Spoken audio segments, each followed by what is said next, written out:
Hi, what do you see behind me? For Calgarians, you'll say, oh, that's the big head that sits out in front of the building called the Bow. Or I might just have my office background behind me, or I'll blur it. I might be doing some shameless self-promoting. Get out of the way here. A Maxwell logo.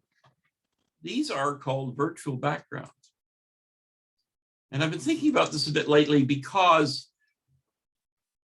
I've been looking around my life. Do you remember the thing called the video wall? I wanted a video wall as a backdrop for doing videos, or as a backdrop for a sales booth at a trade show. I got all my logos beautifully done. I got great artwork done. Also did some printing using that motif. And I was noticing the other day that the rolled up, it's like a tarp of the video wall material, and the stand is underneath a couch because it's the only place that I could conveniently store it. And it got me thinking, we all look around our homes and our lives, our garages, our cubby holes, the trunk of our car, or the basement. Check your storage locker. What are you holding on to that cost a lot of money because you thought it had a lot of value? And ask this question. If I could undo that transaction today and have that unnecessary kitchen appliance, or that, in my case, the media wall, or a tool, or something that we were just so enamored with that was important to us at the time, we just made that purchase. And it might have been a time where we had lots of money in our pocket and it didn't matter to spend a few $100s on something. Or maybe we really couldn't spare the money, but we did it anyway. We've all had those moments. And if we think back, to if we could have a nickel on the dollar for every wasted dollar, we would be rich. But when we're making those decisions, we don't always know which ones will have the greatest value and which ones will be just a waste of money. One of my most valuable tools is this little thing that I've come to use a lot in recent years, called a magnifying glass. This cost me $4.99. It's one of the best tools I have in my arsenal to read the fine print and almost everything. But at my advanced age, where eyes don't serve you as well as they used to, magnifiers don't always do the job. So I like magnifying glasses. But what about the things we spent enormous amounts of money choosing, whether it was something for our business or our hobby or our home, and did we get value from it? As I was out walking this morning, it occurred to me that I've got a really good example of that on my wrist. This is called a Whoop strap. If you want to Google it, it's W-H-O-O-P, Whoop. It's a goofy sounding name, but it's not a goofy product. About 8 years ago, I think it was about that long ago, I was wanting to get a wearable. I mean, they were trendy. Fitbit was the rage at the time. And as I started researching it, there were hundreds. And I looked the other day for wearable. Oh my goodness, there are thousands, tens of thousands of them around the world being made. And what you quickly learn is it's not the elastic band or the relatively small, lightweight plastic device that's got a sensor in it that's sensing things. It's on the back end. It's what's on the app on your phone that shows you what's going on in your body, what's going on in the computer, in this case at MIT and Harvard, where this device was pioneered. And I'd love to sell you on the praises of Whoop, but that's another talk on another day. But here's the difference, I think.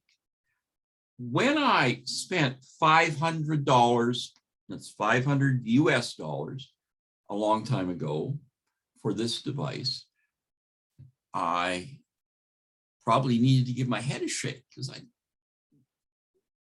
I don't leave a lot of spare money laying around. Why was I doing that? Well, for me, it was an investment. It wasn't a cost.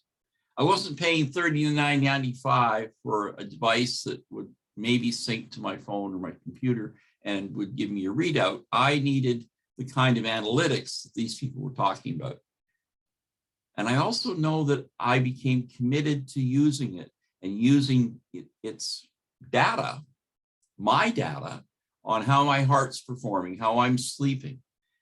It was part of the get healthier, lose weight equation. And I did lose weight. I lost a lot of weight. I put a bunch of it back on. And I'm working once again at getting that off. But the point here, I guess I already said here's the point, and I didn't really make it. Here's the real point. If I spent $39.95, that Fitbit would probably be in a drawer somewhere, or broken or fallen off or something like that. Instead, this company that's now valued at $2 billion, yes, $2 billion. They just did a big equity raise recently that valued the company at that. And they're not selling the product the same way anymore. This is version 4.0. Each time there's a new version, they send me one. I'm about to get version 4.3 soon. I've got the software. That part I've got. The device will soon arrive. There's a lot of value in being what they call a founding member, because I've never paid them a dime since. They now sell this service differently. I think you pay $30 or $40 a month. The cost of that Fitbit every month, because in the age of Peloton, in the video world, everything's changing. Everybody's trying to be trendy and do the new thing. But the thing that got me so excited about this was these were doctors at Harvard and MIT trying to help the athletes at Harvard. These were world-class Olympian athletes, the rowers, the baseball players, the lacrosse players, whatever sport was going on at Harvard, they wanted to help. And they enlisted the Major League Baseball and the National Football League to get their players as teams wearing devices that were trackable, help their performance, also help their coach find out who's breaking curfew and not getting enough sleep. But those are other issues. But now they're world class, and I'm glad I chose them rather than someone else's. I wish I hadn't bought the media wall that's been used a handful of times and is rolled up under my couch. I couldn't sell it for $5 because who would want a media wall marketing my company? And I'll look for opportunities to use it. But here's my real point. I know I said, here's my point twice now. It's not, should we look around our garages and our basements for the things we wasted money on? And maybe decide whether we should throw them out or sell them or use them for what they were intended to be used for, or use them as a doorstop, use them to get some utility out of that expenditure. But maybe we need to examine more carefully where we spend money, and not necessarily the big bucks, but the smart bucks. Where are we investing our money and our time that will make our life better, that will help us make someone else's life better, whether it's how we carry on our day-to-day lives in our homes, how we meet people in organizations we work with, how we serve our customers and clients in our businesses or our professions.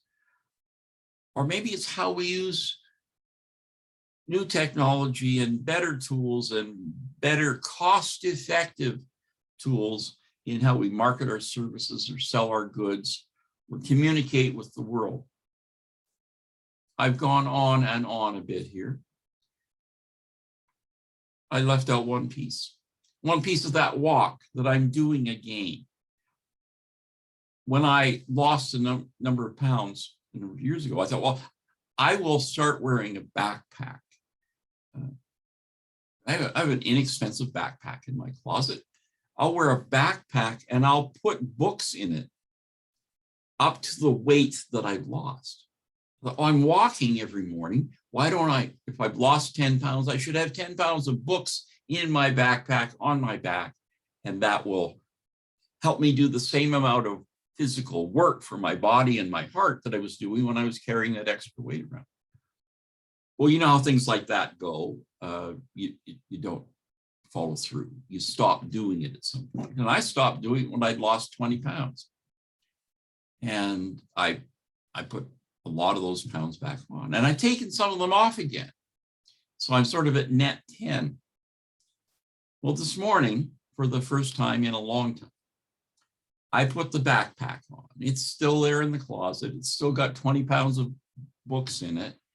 And it was significant on my back this morning. I mean, it wasn't unbearable, but it was, whoa, I'm carrying 20 pounds around that I wasn't before.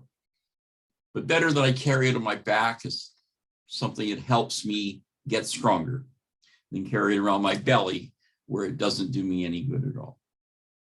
My friends, my audience, whoever might listen to this, I hope you've enjoyed this talk. It's Mark Kolke. Have a great day.